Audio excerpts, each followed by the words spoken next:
Good afternoon. Chapter number 11 की book reading करनी है। आओ स्टार्ट करो।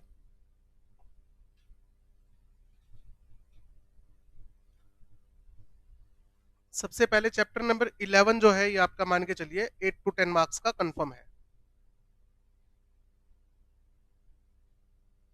ठीक है। Ethics and terms of audit engagement. सबसे पहले तो एथिक्स का मतलब क्या है। The term ethic mean moral principles. ठीक है। जो किसको मैनेज करते हैं, विच गॉन गॉन मतलब मैनेज करना, पर्संस बिहेवियर और his conducting of an activity. अब फॉर एग्जाम्पल एक बंदा मान लो पैसों का लालची है, तो अपन क्या कहते हैं, वो बंदा लालची इंसान है। यानी कि वो उसका क्या बन गया, उसका बिहेवियर बन गया। झूठ बोलना बिहेवियर बन गया। ठीक। It's a part of knowledge, it is a branch of knowledge, मतलब ये आपकी नॉलेज का पार्ट है। सीए कोर्स में सिर्फ आपको नॉलेज नहीं दी जाएगी, टेक्निकल नॉलेज नहीं दी जाएगी, बल्कि आपको एथिकल बनना भी सिखाया जाएगा। ये जरूरी है। ठीक। Branch of knowledge that deal with moral principle. तो सिर्फ नॉलेज होना काफी नहीं है, आपके अंदर मोरालिटी होनी भी जरूरी है।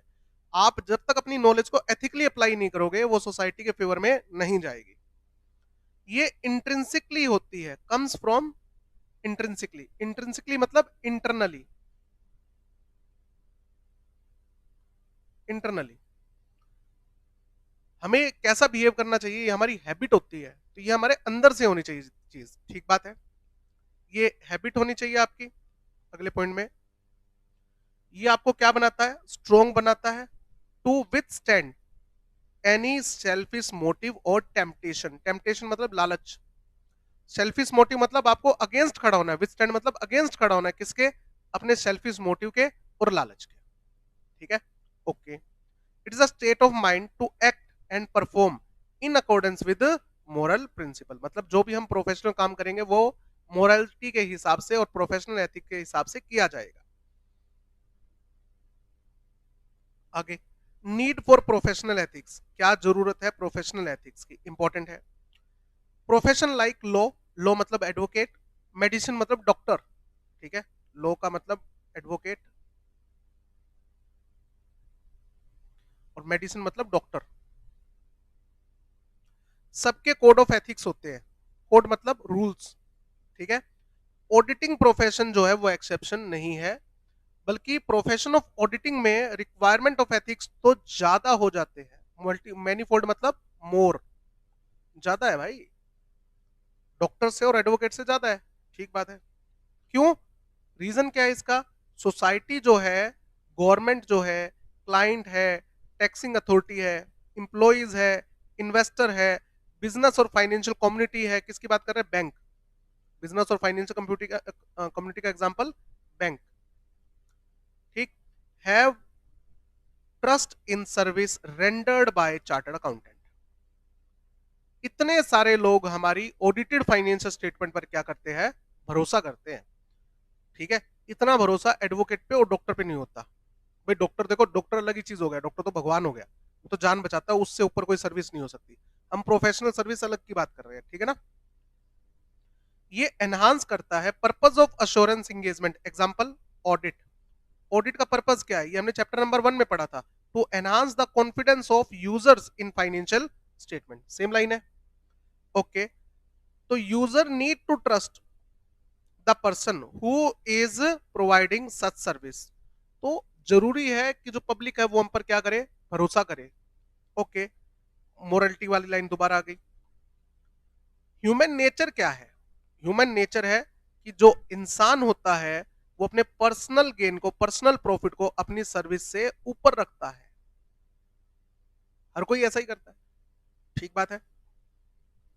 इसलिए पर्सन, जो पर्सन है, जो willing to place public good, हमें पब्लिक का भला सोचना है, अबव देयर पर्सनल गेन, हमारे पर्सनल गेन से पहले। ठीक है। Have enjoyed respect and honour, उनकी ज्यादा रिस्पेक्ट होती है बेटा। ठीक है। इन शॉर्ट हमें इन दोनों लाइन में क्या समझ में आ रहा है, इन दोनों लाइन में क्या समझ में आ रहा है, place public good, public good on priority. Public के भलाई को, पब्लिक इंटरेस्ट को हमें क्या रखना है, प्रायोरिटी पे रखना है, रादर देन या in comparison of personal gain. ठीक है, ओके। ये जो रिलेशनशिप है, relationship of trust can be maintained, इसको मेंटेन किया जा सकता है if the professional body, professional body बोले तो ICI, ICI interpret the concept of public interest, जब ये पब्लिक इंटरेस्ट के कॉन्सेप्ट को इंटरप्रेट करे, समझाए, तो ये आईसीआई अपने सिलेबस में क्यों डाल रही है एथिक्स, इसलिए कि समझाए कि आपकी टेक्निकल नॉलेज जो है उससे आपको फायदा किसको पहुंचाना है, सोसाइटी को। सोसाइटी का फायदा होगा तो बेटा आपका फायदा ऑटोमेटिकली हो जाएगा। ठीक है, आपकी जो रिस्पेक्ट है और आपका जो कॉन्फिडेंस है वो डिपेंडेंट है on the strictness of self discipline. ठीक है, आप कितना एथिकली फॉलो करते हो चीजों को, जो काम करते हो एथिकली करते हो या नहीं करते हो, इसके ऊपर डिपेंड करता है। ठीक बात है। आगे, सर्विस यूजर, जो सर्विस हमारी यूज कर रहे हैं, ऑफ प्रोफेशनल, किसकी बात कर रहा है सर्विस यूजर, जैसे कि इन्वेस्टर, प्रोफेशनल मतलब CA, should be able to feel more secure, उनको ज्यादा सिक्योरिटी फील होती है, that there exist a framework of professional ethics, जब उनको ये पता लगता है कि एक सिस्टम है, फ्रेमवर्क मतलब सिस्टम है प्रोफेशनल एथिक्स का, which govern the provision of those service, जो हमें सर्विस प्रोवाइड की गई है वो कोड ऑफ कंडक्ट के अकॉर्डिंग प्रोवाइड की गई है, तो पब्लिक को भी बड़ी सेफ्टी फील होती है। ये जो ऑडिट रिपोर्ट बना के दी गई है इसमें सीए ने गड़बड़ नहीं की होगी, सीए ने प्रोफेशनली काम किया होगा और कंपिटेंसी के साथ काम किया होगा। ठीक है, आईसीआई चाहती है कि जो इसके मेंबर है वो कंप्लाई करे with the principle of ethics while performing there duty. ठीक है, इससे कोई फर्क नहीं पड़ता कि आप जॉब में हो या प्रैक्टिस में हो, chartered accountant whether in practice और सर्विस, आपको कंप्लाई करना पड़ेगा, are required to comply with the provision of code of ethics. ठीक बात है, अगर तुमने कोई भी गड़बड़ की, डेविएशन किया, एनी डेविएशन, अगर आपने प्रोफेशनल एथिक्स को फॉलो नहीं किया तो आपके ऊपर डिसिप्लिनरी एक्शन लिया जाएगा।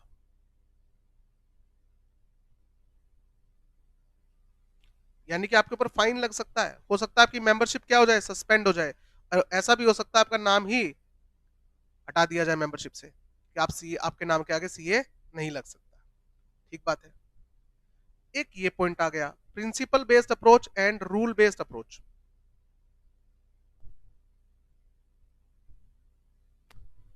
ये बात तो समझा दी हमने आपको कि जो भी आप प्रोफेशनल सर्विस दो आपको उसको क्या करना चाहिए, एथिकली परफॉर्म करना है।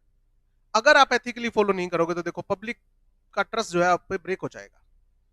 ओके, अब ये बात समझाने के दो तरीके होते हैं, प्रिंसिपल बेस्ड अप्रोच और एक होती है rule based approach. Principle based approach और रूल बेस्ड अप्रोच।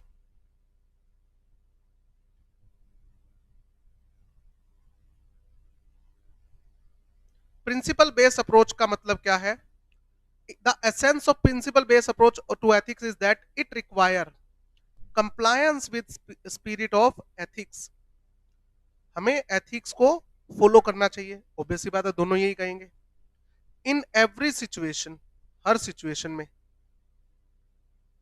हर सिचुएशन में, based on their professional knowledge, skill and expertise, जैसा आपको ठीक लगे सिचुएशन के हिसाब से आपको वैसे प्रोफेशनल जजमेंट लेनी चाहिए।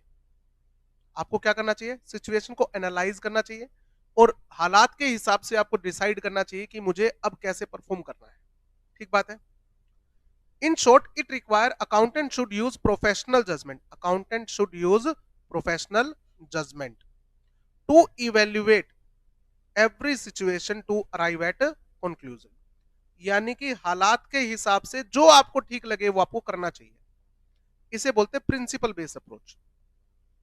ठीक है, प्रिंसिपल बेस्ड अप्रोच, जबकि रूल बेस्ड अप्रोच इससे उल्टा है। देखो हर किसी के अपने अपने प्रिंसिपल होते हैं, तो जैसे आपको ठीक लगे वैसे प्रिंसिपल होने चाहिए, बस ध्यान रखना एथिकली परफॉर्म करना है। रूल बेस्ड अप्रोच जो है वो स्ट्रिक्ट होते हैं, रूल बेस्ड अप्रोच जो होते हैं वो स्ट्रिक्ट होते हैं, कहते हैं ना कोई भी सिचुएशन हो तुम्हें एनालाइज करने की जरूरत नहीं है, ये कोड ऑफ कंडक्ट है और ये तुम्हें फॉलो करने पड़ेंगे, हर सिचुएशन में फॉलो करने पड़ेंगे, स्ट्रिक्टली फॉलो। अब वही बात है ना, रूल सबको फॉलो करने पड़ते हैं। नैरो आउटलुक, नैरो एक वाइड आउटलुक होती है कि आप सिचुएशन को एनालाइज करो और जो आपको ठीक लगे वो करो। ये कहता है ना देखना ही नहीं है तुम्हें बाहर, सिचुएशन को देखना ही नहीं है। यहां पर क्या लिखा हुआ है, स्ट्रिक्टली एडहेरिंग टू रूल्स, आपको रूल्स को स्ट्रिक्टली फॉलो करना है। नैरो आउटलुक, देखना ही नहीं है सिचुएशन को भाई, चीजों को समझना ही नहीं है, जो कोड ऑफ कंडक्ट बना दिए वो तुम्हें क्या करने हैं, फॉलो करने हैं। ये बेसिकली रूल बेस्ड अप्रोच क्या है, रिजिड होती है। एक होता है ना फ्लेक्सिबल, एक होता है रिजिड। कौन सी चीज तुम्हें फ्लेक्सिबल नजर आ रही है यहाँ पर, देखो दोनों अप्रोच में से प्रिंसिपल बेस्ड, क्योंकि हर बंदे का अपना अपना प्रिंसिपल होता है, अपना अपना असूल होता है। रूल होता है बेटा प्रोसीजर, कि तुम्हारे असूल गए डस्टबिन में, जो रूल बना दिए वो फॉलो करने पड़ेंगे, हर सिचुएशन में फॉलो करने पड़ेंगे। तो रूल जो बेस्ड अप्रोच जो होती है रिजिड होती है, and as it may not be possible to deal with every practical situation relying upon rule, ठीक है, therefore it is necessary the spirit of code to be followed, basically necessary that spirit of code is followed। आपको code of conduct क्या करने हैं, follow करने ही करने हैं। समझ में आ गया, क्योंकि पॉसिबल नहीं है कि हम हर सिचुएशन को क्या कर सके, इवेल्युएट कर सके, इसलिए रूल बनाए जाते हैं कि तुम्हें इवेल्युएशन करने की जरूरत ही नहीं है। ये रूल बना दिए, तुम्हें यही रूल क्या करने हैं, फॉलो करने हैं। ये बात क्लियर हो गई। ओके, आगे आते हैं fundamental principle, most important, most important है fundamental principle of professional ethics. 6 number का क्वेश्चन आएगा, 5 नंबर का, सॉरी 5 मार्क्स। जब भी ये आए ऐसे 200 की रेफरेंस देनी है। फंडामेंटल प्रिंसिपल क्या क्या है, सबसे पहला इंटेग्रिटी, ईमानदारी।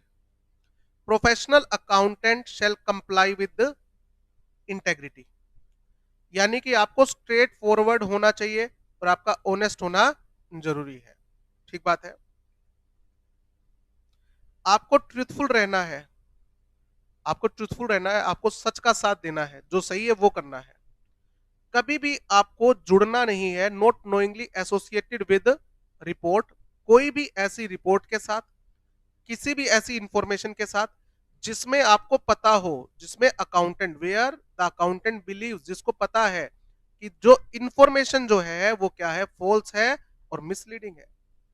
जब आपको पता है कि इंफॉर्मेशन क्या है, मिसलीडिंग है, तो आपको उस इंफॉर्मेशन के साथ नहीं जुड़ना है। ठीक बात है, ओके, मना कर दो। देखो कई बार पॉइंट है ना कि अगर आपको लगता है कि क्लाइंट क्या कर रहा है, प्रेशराइज कर रहा है, इंडिपेंडेंस को थ्रेट कर रहा है, ठीक है, तो आप क्या मत करो, ऑडिटर एक्सेप्ट ही मत करो। तो ये इसी के लिए है, ठीक है ना, ओके। अगला पॉइंट आता है ऑब्जेक्टिविटी।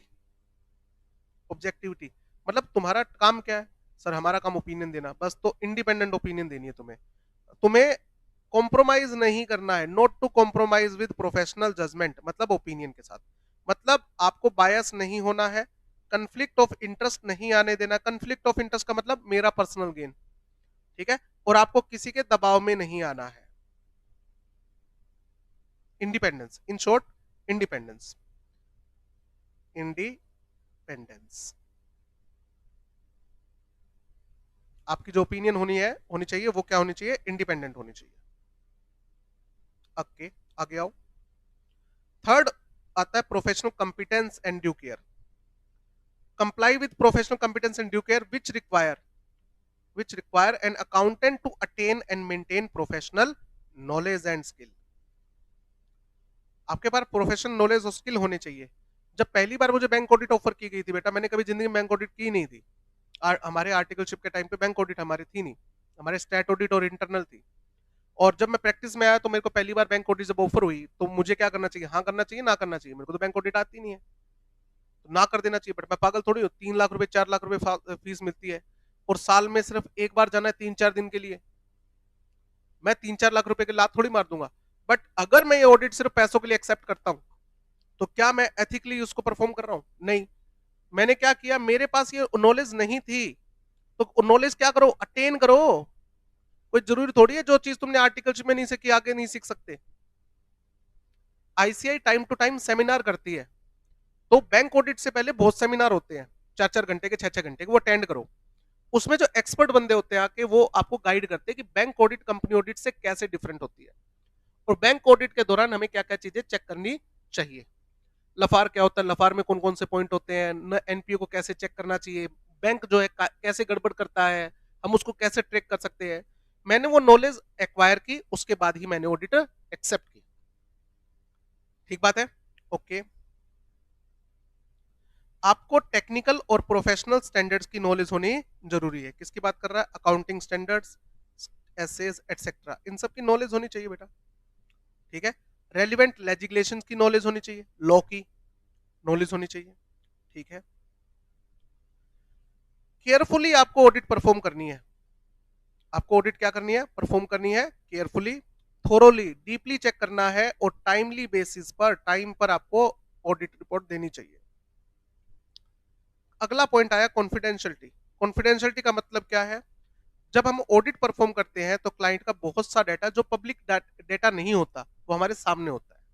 हमें ये डाटा ना सिर्फ यूज करना है, बल्कि किसी के साथ, सॉरी, ना ना हमें यूज करना है और ना किसी के साथ शेयर करना है। ठीक है, ओके। तो देखो क्या लिखा हुआ है, सबसे पहले कॉन्फिडेंशियलिटी का मतलब क्या है, professional accountant to respect confidentiality of information acquired as a result of professional relationship, यानी कि ऑडिट। जब आप ऑडिट परफॉर्म कर रहे हो तो आपके सामने कुछ इंफॉर्मेशन आई, तो वो इंफॉर्मेशन की आपको रिस्पेक्ट रखनी है, आपको उसको कॉन्फिडेंशियल रखना है। ठीक है, इन शॉर्ट ये क्या कहता है, maintain the confidentiality, maintain the confidentiality of client data. Client के डेटा की आपको कॉन्फिडेंशियलिटी मेंटेन करके रखनी है बेटा। ओके,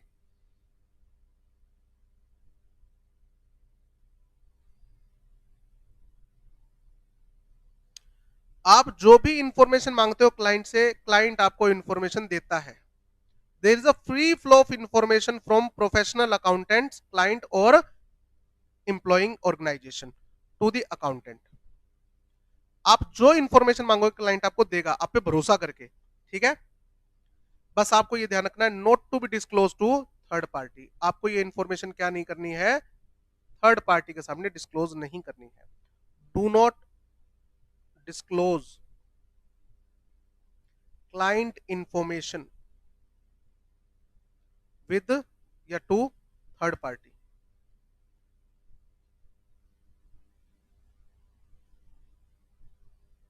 थर्ड पार्टी के साथ आपको डिस्क्लोज नहीं करनी है।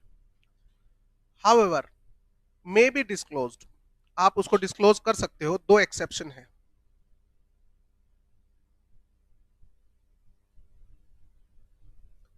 When it is required by law, अगर ये लॉ की रिक्वायरमेंट है, ठीक है, या फिर authorised by, and is authorised by client, client की परमिशन के साथ। ठीक है, एक्सेप्शन क्या है, रिक्वायरमेंट ऑफ लॉ या फिर कंसेंट ऑफ क्लाइंट,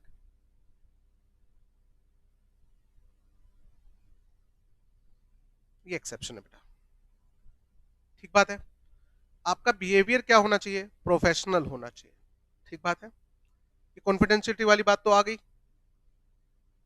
ये वाला पैराग्राफ कॉपी पेस्ट हो गया गलती से, इसको यहां से हटा दो।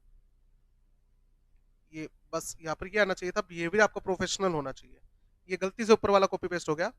यहाँ पर लिखो auditor shall maintain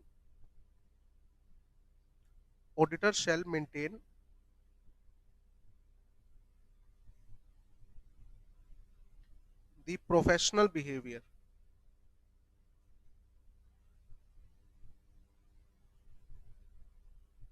during the audit.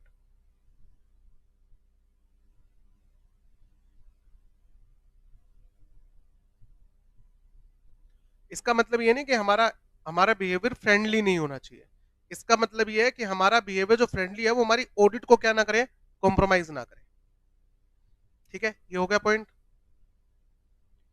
Independence of auditor, most important topic number 2। पहला तो यही आ गया कि कौन कौन से एलिमेंट्स है, दूसरा इंडिपेंडेंस ऑफ ऑडिटर। इंटेग्रिटी और इंडिपेंडेंस एसेंशियल है, बिल्कुल। इंडिपेंडेंस का मतलब क्या है कि जो जजमेंट ऑडिटर फॉर्म करने वाला है वो सबॉर्डिनेट नहीं है टू द विशेस ऑफ और डायरेक्शन ऑफ अदर पर्सन। अभी अदर पर्सन कौन हो सकता है? अदर पर्सन जिसने मुझको अपॉइंट किया, या कई बार ऐसा होता है कि मैं खुद इंटरेस्टेड हूं, ठीक है। It is not possible to define independence precisely, exactly हम नहीं बता सकते कि इंडिपेंडेंस होती क्या है, बट हम सिर्फ ये बता सकते हैं कि इंडिपेंडेंस का मतलब ये है कि आपकी जो ओपिनियन है ना वो अनबायस्ड होनी चाहिए, बिना किसी के अनड्यू इन्फ्लुएंस के होनी चाहिए। ठीक बात है। Independence is a condition of mind. Rule से हम किसी को इंडिपेंडेंट नहीं बना सकते।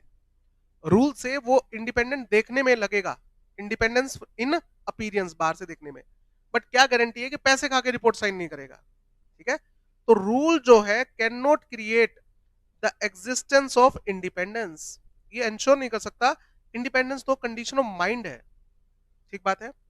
And should not be confuse with superficial और विजिबल स्टैंडर्ड ऑफ इंडिपेंडेंस, इसके लिए कोई स्टैंडर्ड नहीं बनाए जा सकते। एक ऑडिटर को हमने अपॉइंट किया है जो सेक्शन 141 सब सेक्शन 3 के अकॉर्डिंग डिस्क्वालिफाइड नहीं है, वो हमारी कंपनी का डायरेक्टर नहीं है, एम्प्लॉय नहीं है, शेयर होल्डर नहीं है, इंडेटनेस में नहीं है, कुछ भी नहीं है, तो रूल के अकॉर्डिंग वो इंडिपेंडेंट है। बट कहता आप कंफ्यूज मत हो जाना, कंफ्यूज मत हो जाना, कंडीशन ऑफ माइंड अलग चीज होती है।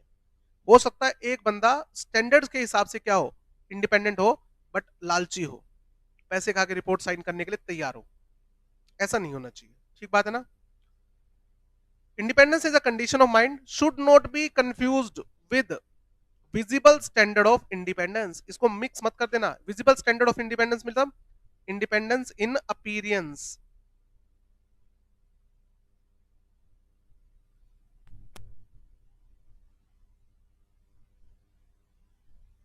इसके साथ मिक्स मत करना, ये अलग चीज है।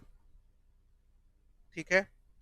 There are two interlink perspective of independence, दो हो गए, एक इंडिपेंडेंस ऑफ माइंड और एक इंडिपेंडेंस इन अपीयरेंस। ओके, तो इंडिपेंडेंस इन माइंड क्या है? It is a state of mind, अब ये लाइन फिर से रिपीट होगी, that the provision of opinion, जो ओपिनियन मैं प्रोवाइड करने वाला हूं, without being affected by influence, वो जो ओपिनियन होगी उसके ऊपर किसी का इन्फ्लुएंस नहीं होगा। मैं अपनी प्रोफेशनल जजमेंट को किसी के कहने पर कॉम्प्रोमाइज नहीं करने वाला, ना मैं अलाउ करता हूं किसी इंडिविजुअल को to act with, sorry, to override my integrity. मैं जो भी काम करूंगा खुद की इंटेग्रिटी से और ऑब्जेक्टिविटी और प्रोफेशनल स्केप्टिसिज्म के अकॉर्डिंग करूंगा। समझ में आ गया? यानी कि जो ओपिनियन मैं देने वाला हूं उसके ऊपर किसी का इन्फ्लुएंस नहीं होगा, ना मैंने ओपिनियन में किसी के साथ कॉम्प्रोमाइज किया है, मैं पूरी इंटेग्रिटी के साथ, ऑब्जेक्टिविटी के साथ और प्रोफेशनल स्केप्टिसिज्म के साथ अपनी ऑडिट परफॉर्म करूंगा। इसे बोलते हैं इंडिपेंडेंस ये ऑफ माइंड, में दिमाग में ये चीज है। अपीयरेंस का मतलब क्या है? the avoidance of fact or circumstances that are significant, that are reasonable and informed third party having knowledge of all relevant information, including any safeguard applied, would reasonably conclude a firm or member of engagement team integrity, objectivity, professional skepticism have been compromised। क्या कहता है कि मान लीजिए कहीं पर भी मेरी इंटेग्रिटी कॉम्प्रोमाइज हुई है, इन वर्ड को देखो, आप ध्यान से समझो, कि कहीं भी मेंबर की या टीम की, member of team, engagement team, इसकी इंटेग्रिटी कहीं भी कॉम्प्रोमाइज हुई है तो हम उसके बारे में आपको बता देंगे।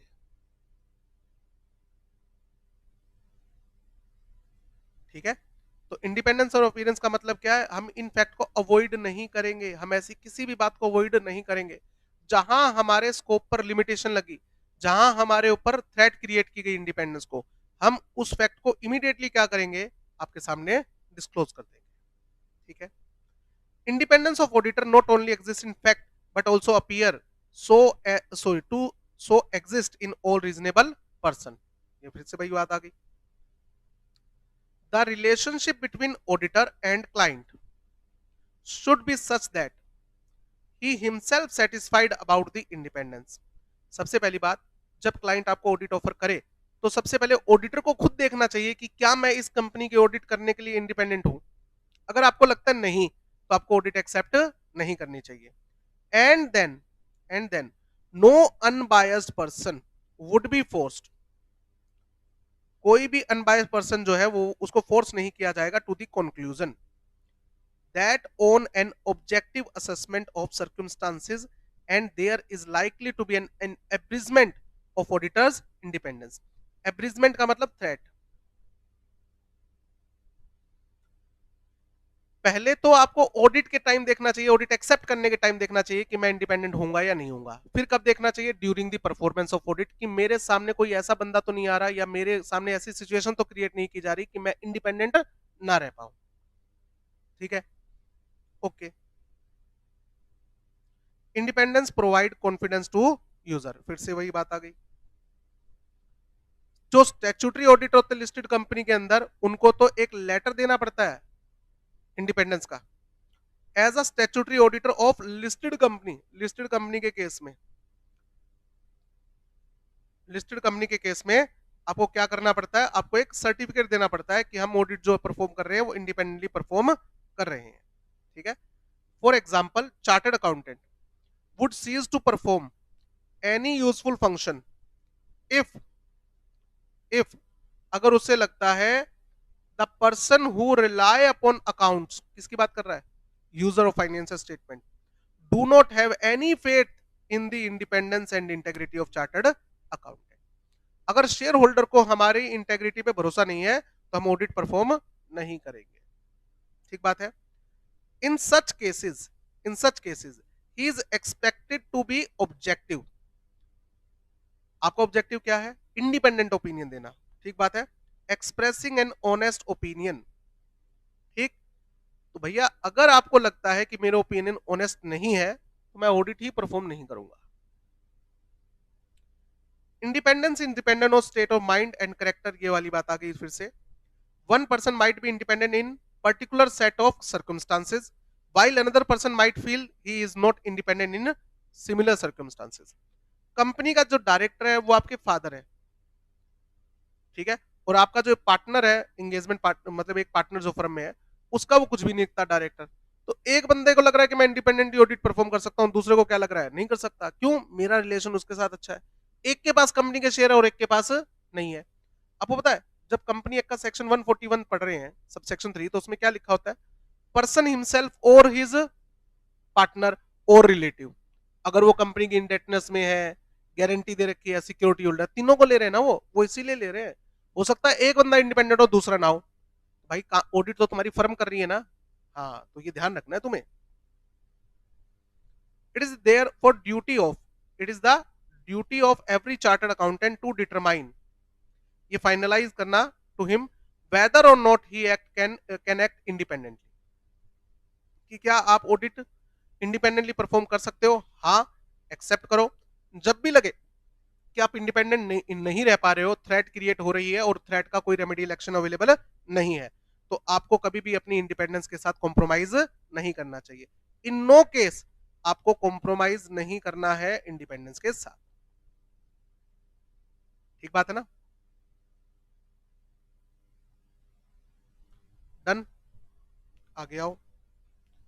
थ्रेट टू इंडिपेंडेंस इंपॉर्टेंट, ये भी इसमें एमसीक्यू भी आता है. ज्यादा चांसेस एमसीक्यू आने की है और ये एग्जांपल से आएंगे एमसीक्यू. सेल्फ इंटरेस्टेड थ्रेट क्या होती है बताओ? व्हेन द ऑडिटिंग फर्म या आपका पार्टनर या आपका एसोसिएट कोई भी, ठीक है, जिसको बेनिफिट मिल रहा है financial interest in audit client से, जैसे कि डायरेक्ट फाइनेंशियल इंटरेस्ट है आपका, शेयर होल्डर हो आप,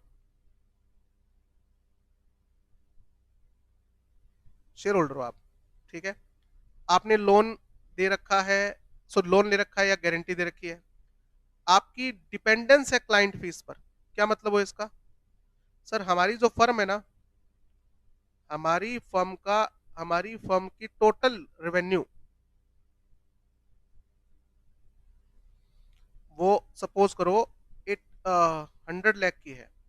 ओके, 1 करोड़ की, जिसमें से एबीसी लिमिटेड कंपनी की जो हमारी स्टैट्यूटरी ऑडिट है, इसकी ऑडिट से हमें फीस आती है 65 लाख की। मतलब ये हमारा क्या हो गया, मेजर क्लाइंट हो गया, इसको हम क्या बोलेंगे, मेजर क्लाइंट। ठीक है। अब बताओ, क्या मैं चाहूंगा कि क्लाइंट कभी छोड़ दे मेरे को? नहीं, डर रहता है लूजिंग द क्लाइंट। तो यहाँ पर मैं कौन सी थ्रेट में आ गया, सेल्फ इंटरेस्टेड। छोटी मोटी उन्होंने गड़बड़ कर रखी होगी तो इग्नोर करना पड़ेगा, नहीं तो क्लाइंट नाराज हो गया तो गया मेरा client. Close business relationship with client, हालांकि ये मैं यहां नहीं मानता, ये फेमिलियरिटी थ्रेट में आएगा। किस में आना चाहिए, फेमिलियरिटी थ्रेट में। ठीक है। पोटेंशियल एम्प्लॉयमेंट विद क्लाइंट, आपका प्रोग्राम जो है वो इस साल है ना प्रैक्टिस खत्म करके जॉब करने का है। या फिर ऐसा सोचो कि आप इंगेजमेंट टीम में कौन होते हैं, सीए भी होते हैं, आर्टिकल्स भी होते हैं।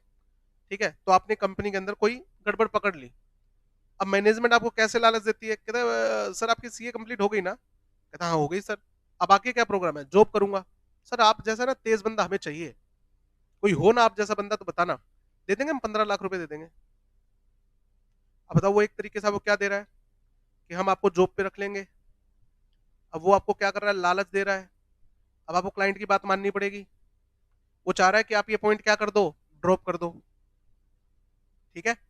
Contingent fees for audit engagement, इसका एग्जांपल क्या है, fees on the basis of net profit.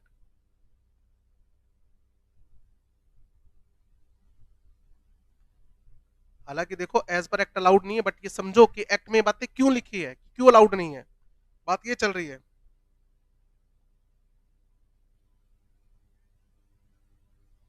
हाँ।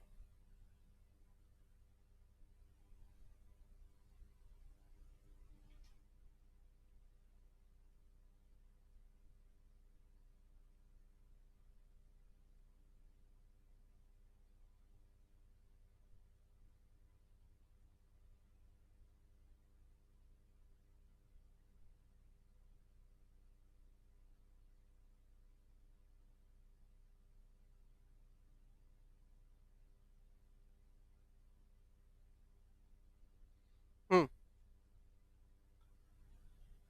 अगर कंपनी का नेट प्रॉफिट के बेस पे मैंने कह दिया कि जितना हमारा नेट प्रॉफिट है उसकी जी 1% आपकी फीस है, मैंने देखा इनका नेट प्रॉफिट जो है 50 करोड़ का है, मतलब मेरी फीस कितनी होगी, 50 लाख। जब ऑडिट की तो पता लगा इन्होंने क्लोजिंग स्टॉक को 10 करोड़ से ओवर वैल्यू कर रखा है। बट अगर मैंने ये मिस स्टेटमेंट करेक्ट करवा दी तो नेट प्रॉफिट कितना हो जाएगा, 40 करोड़। और मेरी रेमुनेशन कितनी हो जाएगी, 40 लाख। तो 10 लाख का नुकसान तो मेरा हो गया। तो ये काम करना नहीं चाहिए ना। सेल्फ रिव्यू थ्रेट, ये कब अक्कर होती है, when during the review, during the audit और conclusion reached in previous audit or non-audit engagement, or when member of the engagement team was previously a director or senior employee of the client। Current year में director हो या previous year में director हो, इस बात से फर्क नहीं पड़ता। ठीक है। नॉन ऑडिट सर्विस में क्या क्या सर्विस आ सकती है, रिव्यू। नॉन ऑडिट सर्विस का एग्जांपल रिव्यू, फाइनेंशियल स्टेटमेंट बनाने का example internal audit, management service, management consultancy, investment advisory service etcetera. कुछ याद आया? ये सेक्शन 144 में प्रोहिबिटेड सर्विस थी सारी की सारी, वो इसीलिए प्रोहिबिटेड सर्विस थी क्योंकि अगर आप ये सर्विस क्लाइंट को प्रोवाइड कर रहे हो तो एक तरीके से आप ही ये काम कर रहे हो जो ऑडिट वगैरह से रिलेटेड है। और अगर आपने काम किया खुद रिव्यू करोगे तो आप कभी नहीं कहोगे कि इसमें गलती है। ये एग्जांपल दे दिए इसके। अब बताओ, पिछले साल कंपनी का डायरेक्टर डायरेक्टर आप ही थे, आपकी डायरेक्टरशिप खत्म हुई, आपने फर्म खोल ली सीए की, और आपको ही कंपनी ने ऑडिट ऑफर कर दी, तो पिछले साल की फाइनेंशियल स्टेटमेंट आपने ही तो बनाई थी। चलो आपने नहीं बनाई, बट कंपनी के डायरेक्टर के साथ आपकी अभी भी तो जान पहचान है। हाँ, तो आप क्यों कहोगे कि मैंने, सॉरी, इन्होंने गड़बड़ कर रखी है। ठीक बात है। Advocacy threat, when auditor promotes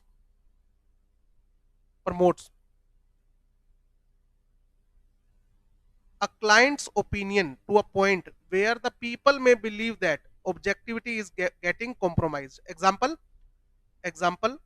auditor deal with the share of the company, मतलब मैं आपकी कंपनी के शेयर खरीदता और बेचता हूं, या मैं आपकी कंपनी के शेयर्स प्रमोट कर रहा हूं, सिंपल सी बात है। तो भैया, या फिर मैं क्लाइंट का एडवोकेट हूं in litigation, and third party dispute, litigation का मतलब एनसीएलटी में, इनकम टैक्स अपीलेट ट्रिब्यूनल में। एडवोकेट का मतलब यहाँ पर रिप्रेजेंट करना, ठीक है। तो फिर क्लाइंट के अगेंस्ट कैसे बोल दोगे आप? एक तो आप कोर्ट में ये कह रहे हो कि हमारे क्लाइंट ने कुछ नहीं किया, एक ऑडिट रिपोर्ट में ये लिख दो कि क्लाइंट ने गड़बड़ कर रखी है, हो सकता है? नहीं हो सकता। आपको बैक करना है, बैकिंग करना मतलब सपोर्टिंग एंड कैंपेनिंग। कैंपेनिंग करना मतलब किसी का साथ देना, कैंपेन करते हैं ना। कोज ऑफ ऑडिटी क्लाइंट, आप उसको प्रमोट कर रहे हो। कैंपेनिंग का मतलब प्रमोटिंग, प्रमोट करना किसी को, ठीक है। And it may lead to believe that auditor is not acting and working objectively. इसका मतलब ऑडिटर ढंग से काम नहीं कर रहा है। अगर वो क्लाइंट का सपोर्ट कर रहा है, क्लाइंट को प्रमोट कर रहा है, तो क्लाइंट के अगेंस्ट रिपोर्ट कभी नहीं देगा। Familiarity threat occur when auditor form relationship with client, ठीक है, ओके। जैसे क्लोज रिलेटिव होना ऑडिट टीम का, working in senior position, company का डायरेक्टर जो है वो आपका रिलेटिव है। Farmer partner of audit firm being a director और सीनियर एम्प्लॉय ऑफ क्लाइंट, आप कंपनी के डायरेक्टर थे 5 साल तक और अब आप ऑडिटर बन गए उसके डायरेक्टरशिप छोड़ के, तो भाई पुराने वाले डायरेक्टर के साथ तो एसोसिएशन आपका भी है। लॉन्ग एसोसिएशन विद क्लाइंट, ठीक है, यही वजह है कंपनी एक्ट में रोटेशन ऑफ ऑडिटर क्लोज डाला गया।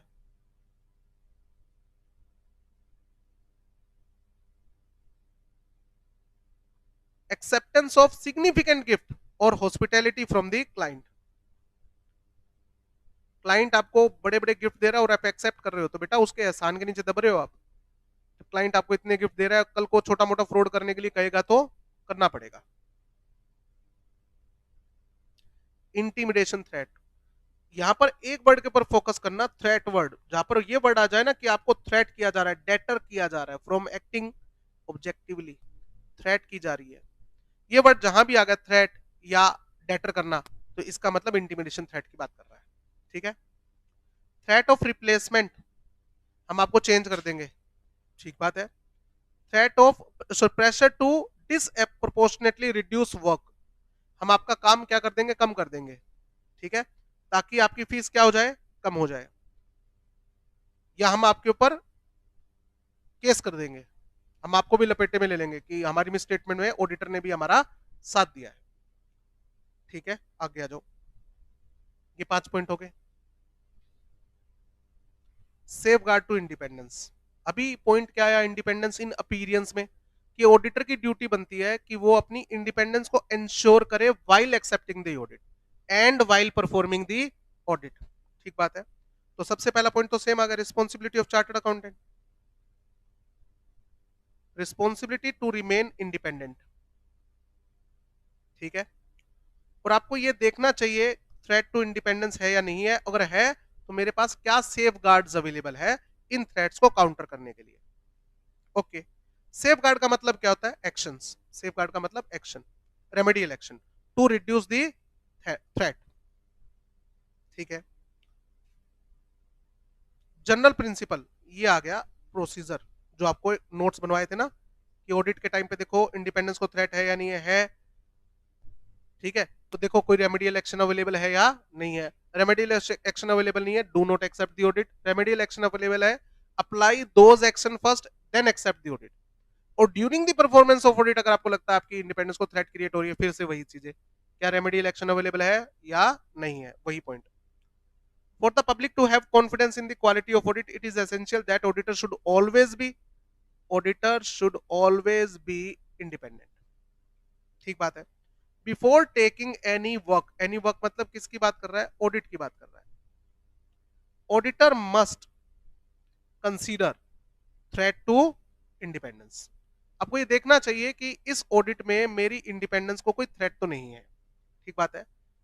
थ्रेट एग्जिस्ट, दो बातें होंगी, या तो थ्रेट क्या कर रही है, एग्जिस्ट कर रही है, तो फिर क्या करना चाहिए, desist from the task. What is the meaning of desist, मना करना, रिफ्यूज फ्रॉम दी ऑडिट, आप ऑडिट के लिए क्या कर दो, मना कर दो, ओके। या फिर आप कोशिश करो एलिमिनेट द थ्रेट, कि इस थ्रेट को एलिमिनेट कर दो, पूरा नहीं हो कोई बात नहीं, काफी हद तक कम कर दो, ठीक है। Eliminate the threat to an acceptable low level, ठीक।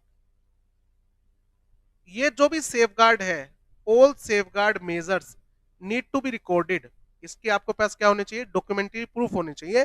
कल को कोई आपके ऊपर सवाल उठाए कि इसमें आप इंडिपेंडेंट कैसे हो भाई, तो आपके पास जवाब होना चाहिए कि इंडिपेंडेंस के लिए मैंने ये एक्शन अवेलेबल किए थे, मेरे पास इस कंपनी के शेयर थे, बट मैंने ऑडिट एक्सेप्ट करने से पहले इसको बेच दिया था। अगर auditor if unable to implement credible safeguards, भरोसे लायक सेफगार्ड्स अवेलेबल नहीं है, then he must not accept the work, तो आपको एक्सेप्ट नहीं करनी चाहिए ऑडिट, ठीक है। तो जो डायग्राम बनाया था उससे हो जाएगा आराम से। प्रोफेशनल स्केप्टिसिज्म, एक मिनट इसका एक डायग्राम पहले ऊपर बना लेते हैं, फिर उसे प्रैक्टिकल क्वेश्चन आएगा। यहाँ पर समरी लिख लो।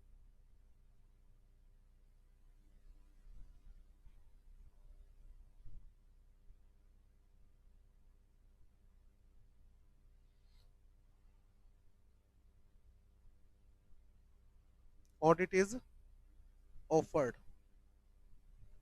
कंपनी से ऑडिट ऑफर हो रही है,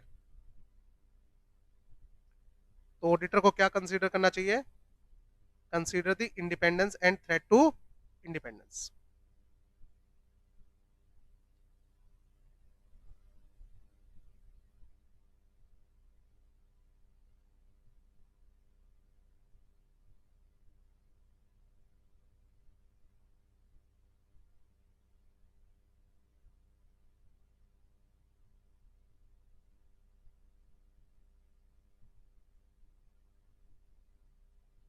दो बातें, थ्रेट एग्जिस्ट करती है,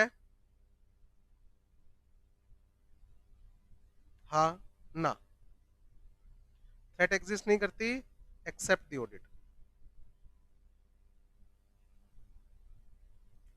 थ्रेट एग्जिस्ट करती है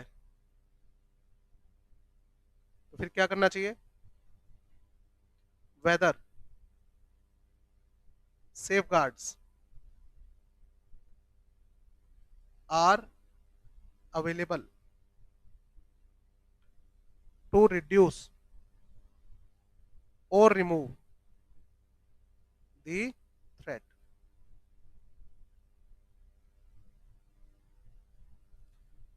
दो बातें, अवेलेबल है, अवेलेबल नहीं है। अवेलेबल नहीं है तो डोंट एक्सेप्ट द ऑडिट, ऐसी ऑडिट को एक्सेप्ट ना करें। सर अवेलेबल है तो apply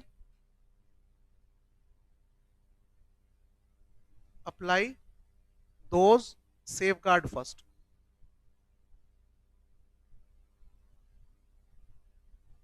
before accepting the audit.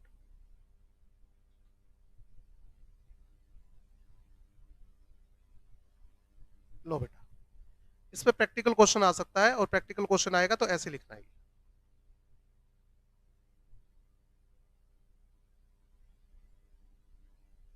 ये पॉइंट भी हो गया, आज के लिए इतना काफी है।